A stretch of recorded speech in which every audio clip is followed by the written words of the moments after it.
Hello बच्चों, कैसे हो सब। आज अपन बात करेंगे विद्युत क्षेत्र रेखाएं, इलेक्ट्रिक फील्ड लाइंस। अब बताओ आप इलेक्ट्रिक फील्ड के बारे में क्या जानते हो। अभी तक आपने देखा कि कोई पॉजिटिव चार्ज है, प्लस क्यू चार्ज, और इसके कारण मुझे यहाँ पे पॉइंट पी पर जो आर डिस्टेंस पे यहाँ पे विद्युत क्षेत्र बताना है। तो विद्युत क्षेत्र क्या है, E इजिकल टू के क्यू अपॉन आर स्क्वायर। तो यहाँ पे क्या देखा कि E व्युत्क्रमानुपाती है आर स्क्वायर, ठीक है। और आपने क्या जाना कि अगर कोई प्लस आवेश है और यहाँ पे मुझे बताना है कि विद्युत क्षेत्र की तीव्रता की दिशा, तो आप कहोगे कि सर इसके बाहर की तरफ ऐसे होगी। अगर मान लो कोई माइनस क्यू यानी ऋणावेश आ जाए और यहाँ पे मैं कहूँ कि विद्युत क्षेत्र की तीव्रता की दिशा, तो आप कहोगे इस आवेश की ओर होती है, ठीक है। लेकिन यहाँ पे देखो फेराडे ने क्या बताया कि भाई इस विद्युत क्षेत्र को आप ऐसे दर्शाओ, जैसे आपके पास ये प्लस क्यू आवेश है, तो फेराडे ने कैसे दर्शाया विद्युत क्षेत्र को, इस तरह से।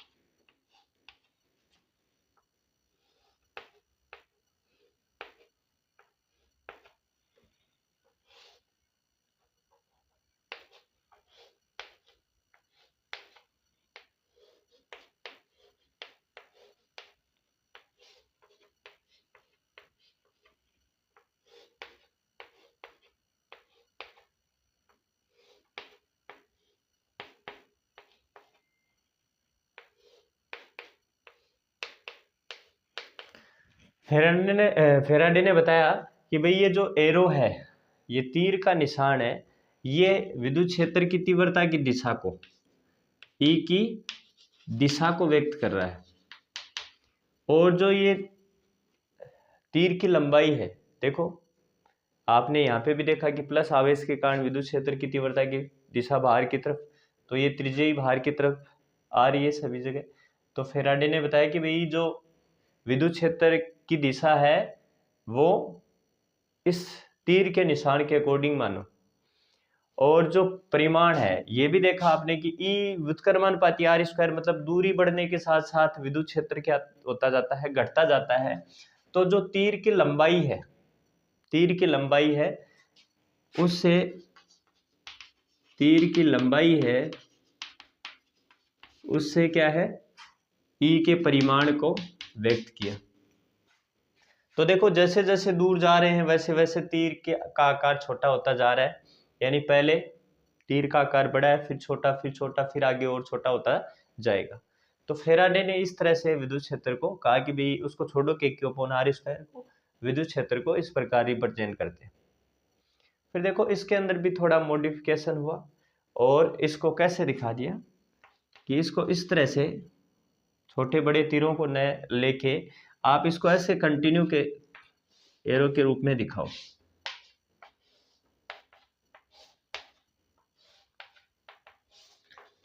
तो जो तीर के निशान है वो विद्युत क्षेत्र की तीव्रता की दिशा को प्रदर्शित कर रहे हैं, लेकिन जो ये क्षेत्र रेखाएं हैं, इन रेखाओं का जो घनत्व है वो विद्युत क्षेत्र की तीव्रता को व्यक्त करेगा। जहां पे इन रेखाओं का घनत्व अधिक है वहां विद्युत क्षेत्र अधिक, तथा जहां पे विद्युत क्षेत्र रेखाओं का घनत्व कम है वहां विद्युत क्षेत्र कम होगा। देखो ध्यान से देखो, यहाँ पे विद्युत क्षेत्र रेखाएं पास पास में आ रही है तो यहाँ पे विद्युत क्षेत्र अधिक होगा, और यहाँ पे देखो विद्युत बल रेखाएं दूर दूर हो गई तो यहाँ पे विद्युत क्षेत्र कम होगा। यानी दूरी बढ़ने के साथ साथ ये विद्युत बल रेखाएं और दूर दूर होती जाएगी, वैसे वैसे विद्युत क्षेत्र घटता जाएगा। मतलब अपन आवेश से दूर जाते हैं, दूरी के साथ साथ विद्युत क्षेत्र घट भी रहा है। तो इसके अंदर क्या करेक्शन किया गया कि भाई जो विद्युत क्षेत्र रेखाओं का घनत्व है वो विद्युत क्षेत्र के परिमाण के समानुपाती होता है, अर्थात जहां विद्युत क्षेत्र रेखाएं पास पास में होती है वहां विद्युत क्षेत्र अधिक होगा, जहां दूर दूर होती है वहां विद्युत क्षेत्र कम होगा। अब देखो यहाँ इसके नजदीक है वो विद्युत क्षेत्र रेखाएं नजदीक नजदीक है, जबकि यहाँ पे देखेंगे विद्युत क्षेत्र रेखाएं दूर दूर है, तो यहाँ विद्युत क्षेत्र अधिक और यहाँ विद्युत क्षेत्र कम हो गया। अब इसको देखो परिभाषित कैसे करें। देखो ये विद्युत क्षेत्र रेखाएं कोई दिखती है क्या, कोई प्लस आवेश पड़ा है और उससे चारों तरफ से विद्युत बल रेखाएं ऐसे निकल रही है, ऐसा कुछ नहीं होता है। ये इमेजिनरी लाइन है, काल्पनिक रेखाएं होती है, किसी ने इसको नहीं देखा है, ठीक है। अब दूसरी बात ये है, अपन इसको परिभाषित कैसे करें। अगर मैं मान लो ये यहाँ पे कुछ नहीं होता और मैं कहूँ कि यहाँ पे मेरे पास कोई प्लस क्यू आवेश है, तो ये प्लस है, ये प्लस इसको क्या करेगा, प्रतिकर्षित करेगा, इसके ऊपर बल लगाएगा F इजिकल टू क्यू, और ये प्रतिकर्षित करके किधर जाएगा, ये इधर जाएगा, है ना। तो जिस मार्ग से ये आवेश गया उस मार्ग को विद्युत बल रेखाएं कहते हैं। जिस पथ से ये आवेश जाएगा यानी स्वतंत्र धनावेश के मार्ग को विद्युत बल रेखाएं या विद्युत क्षेत्र रेखाएं कहते हैं। एक बात और देखना कि जैसे मैंने इसको यहाँ पे समाप्त कर दी, ऐसा कुछ नहीं होता है, यानी विद्युत कोई भी एकल आवेश है, एकल धनावेश है या एकल ऋणावेश है, उसमें ये विद्युत क्षेत्र रेखाएं ऐसे समाप्त नहीं होती। अब यहाँ तो क्या करें, बोर्ड के ऊपर कहाँ ले जाएं इसको, ये यानी स्पेस के अंदर समाप्त नहीं होती है। अगर केवल अकेला आवेश है तो ये अनंत तक जाती है, या यहाँ पे ऋणावेश है तो ये अनंत से आती है। समझ गए मेरी बात। तो अब इसकी डेफिनेशन लिखते हैं। डेफिनेशन क्या हो जाएगी, एक नंबर पॉइंट लिख देता हूं उसको, यानी विद्युत क्षेत्र रेखाएं काल्पनिक होती है, काल्पनिक रेखाएं होती है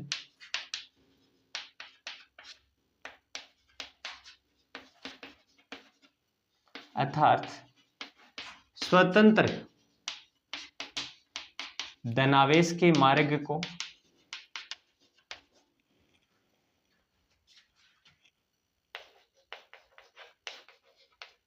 विद्युत क्षेत्र रेखाएं कहते हैं।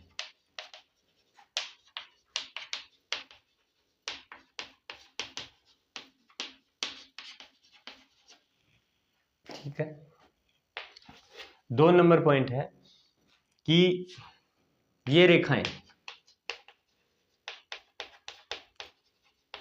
धनावेश से प्रारंभ होती है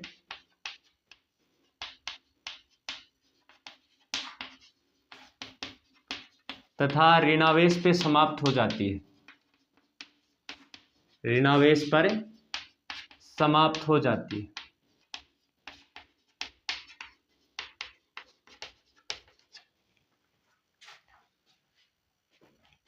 तो देखिए मान लो कोई पॉजिटिव चार्ज है और यहाँ पे एक नेगेटिव चार्ज है, तो ये प्लस से प्रारंभ होती है और माइनस पे समाप्त हो जाती है।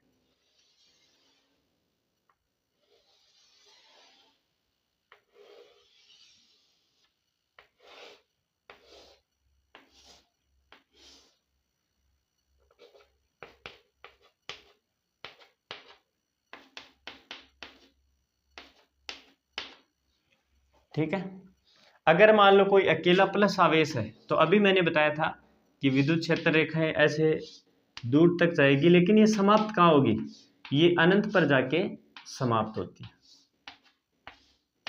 अगर कोई अकेला ही ऋणावेश है तो ये क्षेत्र रेखाएं अनंत से आती है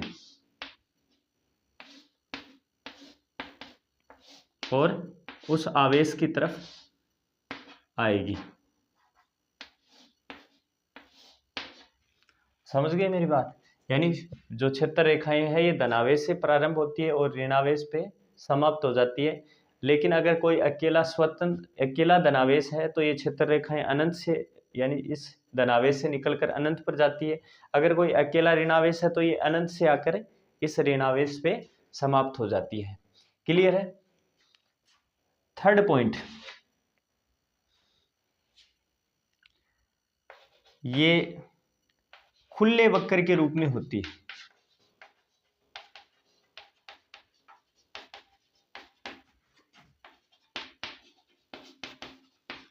खुले वक्र के रूप में करने का मतलब ये प्लस से स्टार्ट होगी और माइनस पे समाप्त हो जाएगी, प्लस से प्रारंभ हुई और माइनस पे समाप्त हो जाएगी। अब कभी भी ऋणावेश से धनावेश की नहीं तरफ नहीं आ सकती, तो ये एक तरफ से खुला वक्र हो गया ना, आप क्या कहोगे कि विद्युत क्षेत्र रेखाएं वो खुले वक्र के रूप में होती है। चौथा पॉइंट है विद्युत क्षेत्र रेखा के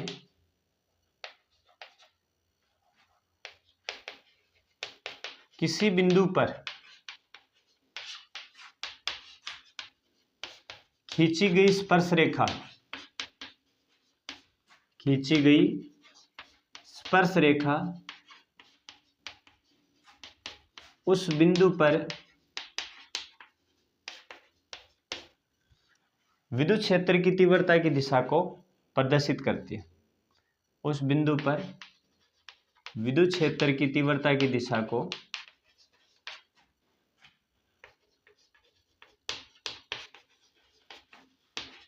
को प्रदर्शित करती है।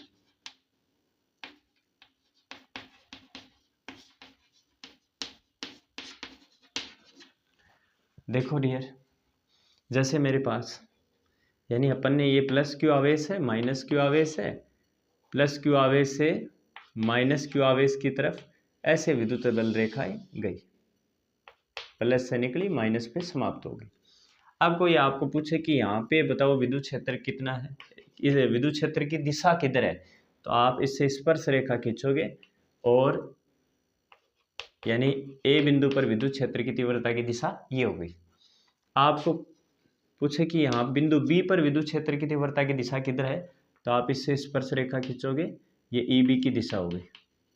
ठीक है, आपको कहे यहाँ बिंदु सी पर बताओ, तो आप इससे स्पर्श रेखा खींचोगे और ये बिंदु सी पर विद्युत क्षेत्र की दिशा हो गई। मतलब किसी बिंदु पर खींची गई स्पर्श रेखा उस बिंदु पर विद्युत क्षेत्र की तीव्रता की दिशा को प्रदर्शित करती है।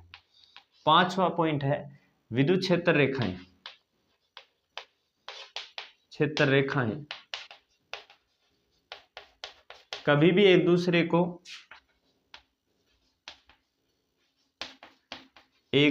को प्रतिच्छेद नहीं करती है, प्रतिच्छेद नहीं करती है, क्योंकि यदि क्षेत्र रेखाएं एक दूसरे को प्रतिच्छेद करेगी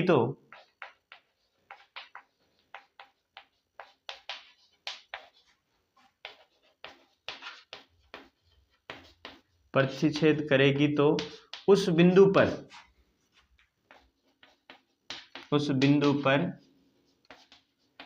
विद्युत क्षेत्र की दो दिशाएं हो जाती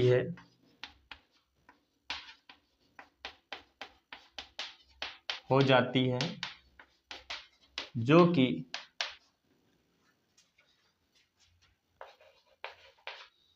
संभव नहीं है। थोड़ा ध्यान से समझना कि अगर मान लो एक बार के लिए कि विद्युत बल रेखाएं ऐसे प्रतिच्छेद करती है एक दूसरे को, ये इधर जा रही है, ये इधर से आके इधर जा रही है, और ये मान लो कोई पॉइंट P है, तो अगर यहाँ पे अपन विद्युत क्षेत्र की तीव्रता की दिशा देखते तो इस पॉइंट के अकॉर्डिंग इसमें क्या बताया कि अगर विद्युत क्षेत्र रेखा की किसी बिंदु से स्पर्श रेखा खींची जाए तो वो स्पर्श रेखा विद्युत क्षेत्र की तीव्रता की दिशा को प्रदर्शित करती है। अगर मैं इस क्षेत्र रेखा से स्पर्श रेखा खींचूंगा तो ई की दिशा इधर आ जाएगी, और अगर इस क्षेत्र रेखा से स्पर्श रेखा खींचूंगा तो ई की दिशा इधर आ जाएगी। मतलब ई की दिशा 2 हो गई पी बिंदु पर, जो कि असंभव है। ठीक है, ये गलत बात है, ऐसा नहीं हो सकता। 6 नंबर पॉइंट है अपना विद्युत क्षेत्र रेखाओं के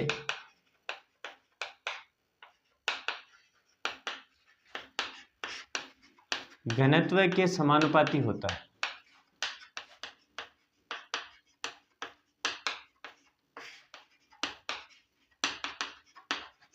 विद्युत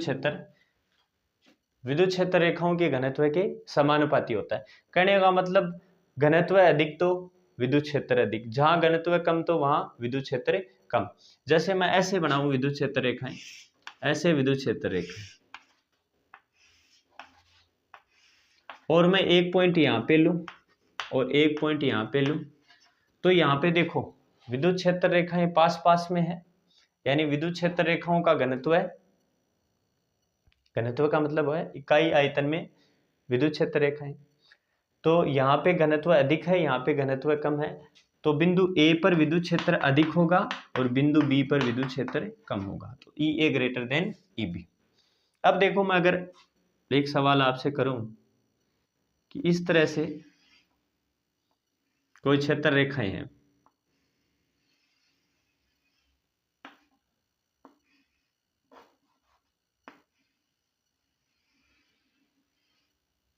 यहाँ पे पॉइंट ए है, यहाँ पे पॉइंट बी है और यहाँ पे पॉइंट सी है,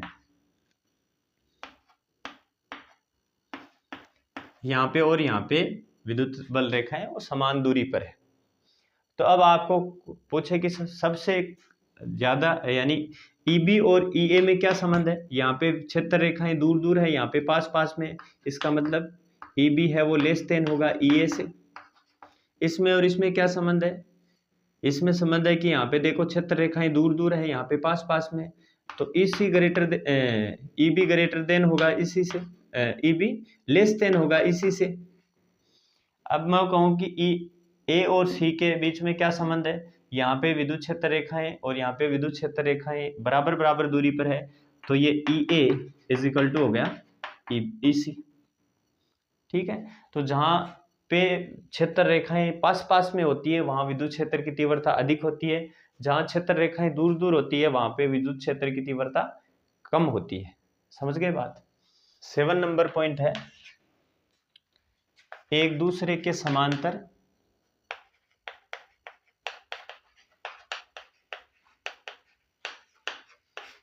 व एक दूसरे से समान दूरी पर स्थित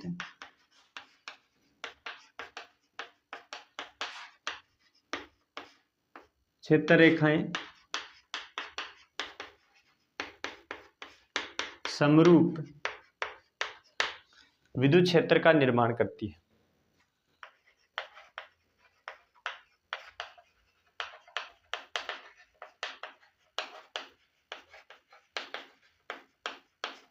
ये बहुत काम में आएगा समरूप विद्युत क्षेत्र।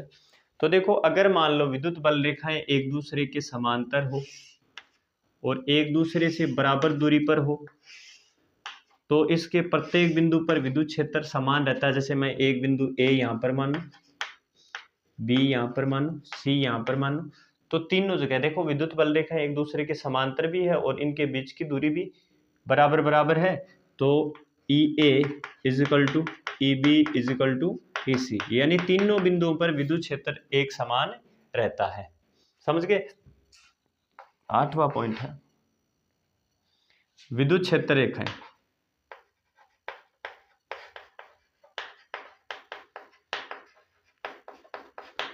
चालक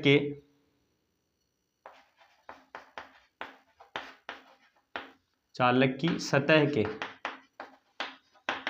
लंबवत होती है।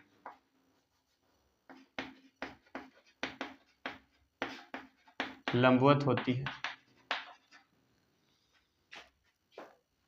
यानी कोई भी जैसे चालक है आपके पास, है ना, चालक पर अगर मान लो प्लस आवेश है ऐसे, तो विद्युत क्षेत्र रेखाएं चालक के ऐसे लंबवत निकलती है।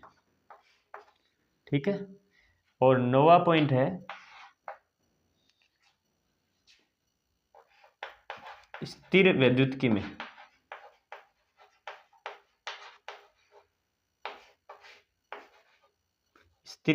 में किसी चालक के भीतर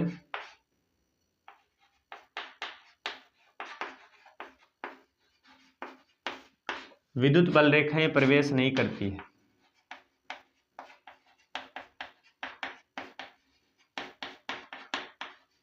प्रवेश नहीं करती है। देखो ये शर्त देखो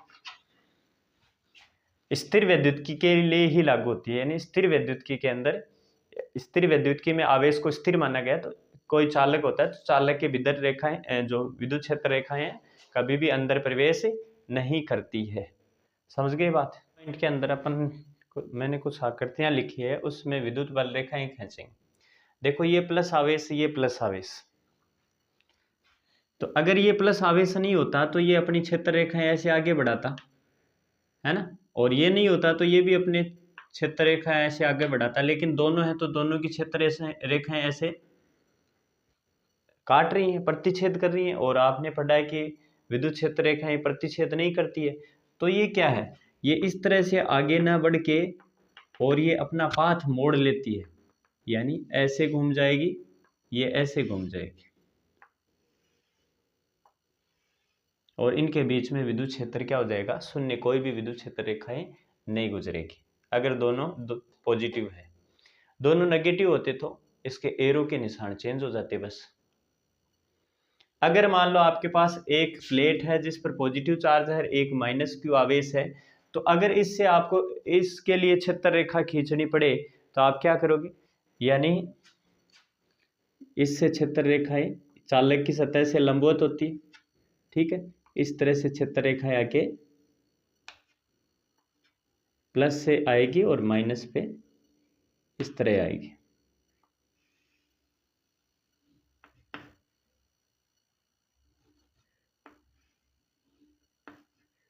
समझ गए बात?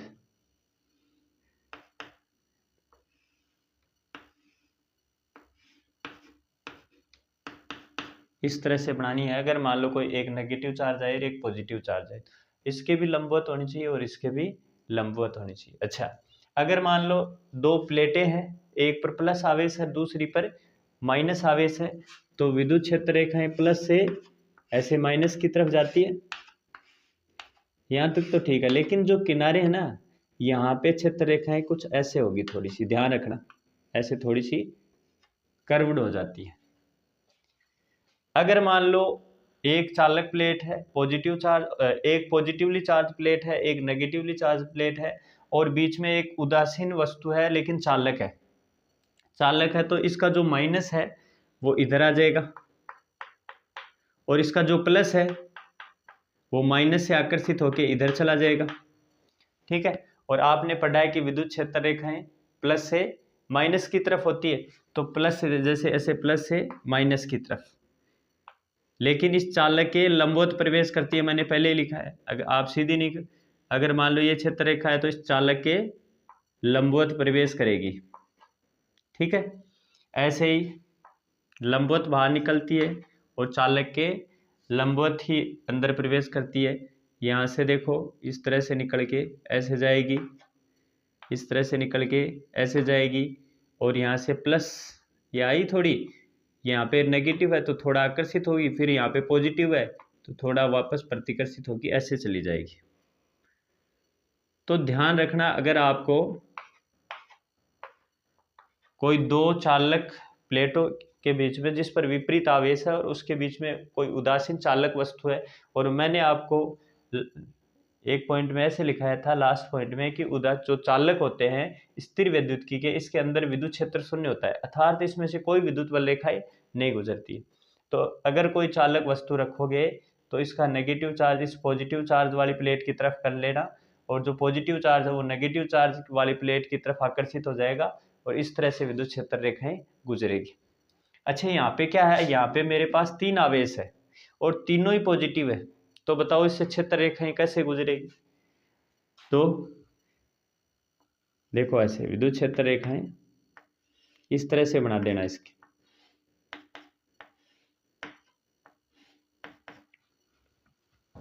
है ना, प्रतिकर्षित होगी।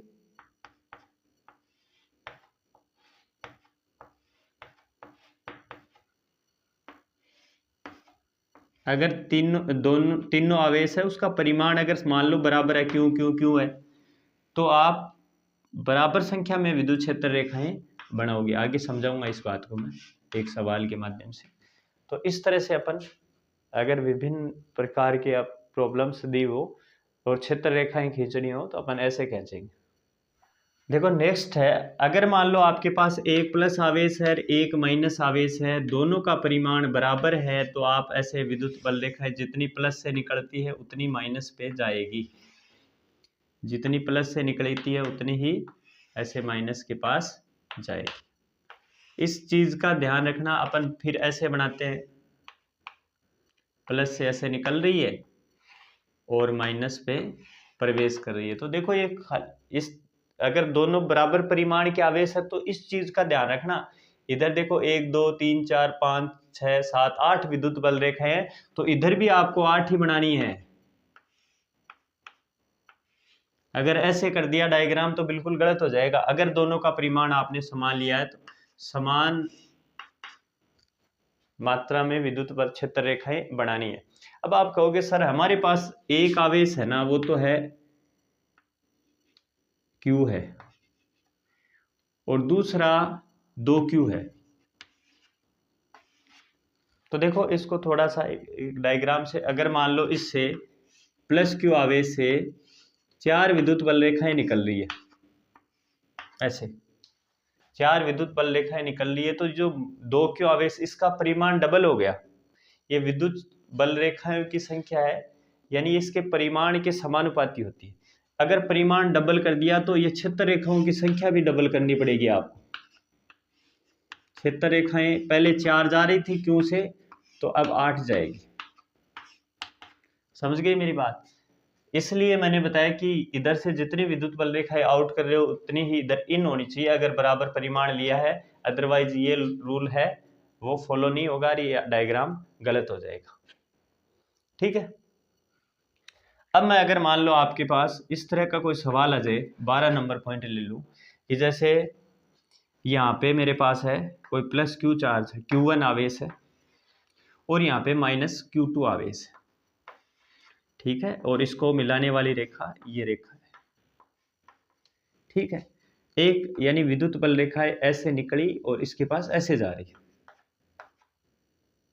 इस तरह से सममित रूप से इस तरह से जा रही है। ठीक है, और आपको पूछा जाए इसमें, जैसे 4 ऑप्शन दे रहा हूं मैं।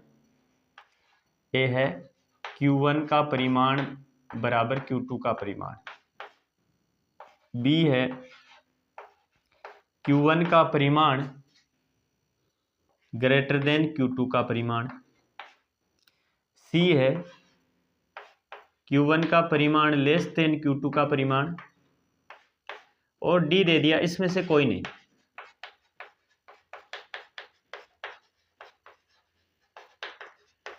इसमें से कोई नहीं। तो इस तरह के सवाल कैसे करोगे? तो आप कहोगे सर इसमें से 2 विद्युत बल रेखाएं निकल रही है और 2 प्रवेश कर रही है, इसका मतलब ये बराबर हो गया। ऐसा नहीं होता है। इसका देखो यहाँ पे देखना, यहाँ ये है ना, ये इसको मिलाने वाली रेखा है।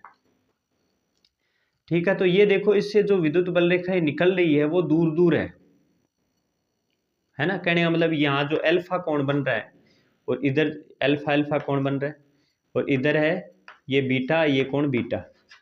तो आप देखो अल्फा और बीटा में ग्रेटर बड़ा कौन है? यहाँ आप क्लियर डायग्राम से दिख रहा है कि अल्फा ग्रेटर देन है बीटा से, और यानी इससे और विद्युत बल रेखाएं निकलेगी, मतलब ये कोण बड़ा है, यानी पूरा का पूरा कोण ये जो विद्युत बल रेखाएं हैं वो 360 डिग्री का ही तो बनाती है। सारी की सारी विद्युत बल रेखाएं हैं वो 360 डिग्री का कोण बनाएगी। अगर इन विद्युत बल रेखाओं के बीच में छोटा कोण बन रहा है, इन विद्युत बल यानी ये कोण छोटे बन रहे हैं, इसका मतलब इसमें बहुत ज्यादा विद्युत बल रेखाएं, अधिक संख्या में विद्युत बल रेखाएं प्रवेश करेगी, और इसके बड़े कोण बन रहे हैं, इसका मतलब इसके चारों तरफ कम विद्युत बल रेखाएं प्रवेश करेगी। ढंग से समझो, इनकी विद्युत बल रेखाओं के बीच में छोटे कोण बन रहे हैं, जबकि डायग्राम में आपने देखा इनकी विद्युत बल रेखाओं के बीच में बड़े कोण बन रहे हैं। तो ये देखो, एक तो मान लो 60 डिग्री का कोण बने, सपोज करो एक तो 30 डिग्री का कोण बने और एक 60 डिग्री का कोण बने, तो 360 के लिए कितनी रेखाएं खींच जाएगी? 30, 60, 90, 120, है ना। इस तरह से अगर मान लो 360 डिग्री का 30 डिग्री का कोण मान, और एक सपोज करो 60 डिग्री के कोण बने, तो कम विद्युत बल रेखाएं किसकी होगी? जो बड़ा कोण बन रहा है उससे कम विद्युत बल रेखाएं निकलेगी, जो छोटा कोण बन रहा है उसमें ज्यादा विद्युत बल रेखाएं निकलेगी। इसका मतलब इस डायग्राम को देख के पता चल रहा है कि इसमें विद्युत बल रेखाएं ज्यादा प्रवेश करेगी, इसमें कम विद्युत बल रेखाएं बाहर निकलेगी। लेकिन अपने को परिमाण देखना है, बाहर निकल रही है या अंदर प्रवेश करी है इससे कोई मतलब नहीं है, परिमाण देखना है। तो इसमें इसका कोण छोटा है, इसलिए इसमें ज्यादा विद्युत बल रेखाएं प्रवेश करेगी। इसका मतलब Q2 का परिमाण Q1 के परिमाण से अधिक है, तो Q2 ग्रेटर देन Q1, यानी Q2 है बड़ा है Q1 से। ऑप्शन नंबर सी सही हो जाएगा। यदि क्वेश्चन देखो दिया गया है, चित्र दो आवेशों Q1 और Q2 के कारण विद्युत क्षेत्र रेखाओं को दर्शाता है। दोनों आवेशों का चिन्ह क्या है, यानी एक Q1, ये क्षेत्र रेखाएं Q1 को और ये क्षेत्र रेखाएं Q2 को दर्शा रही है। अब देखो यहाँ पे Q1 के पास विद्युत क्षेत्र रेखाएं आ रही है, इसका मतलब Q1 नेगेटिव चार्ज है, ऋणात्मक है।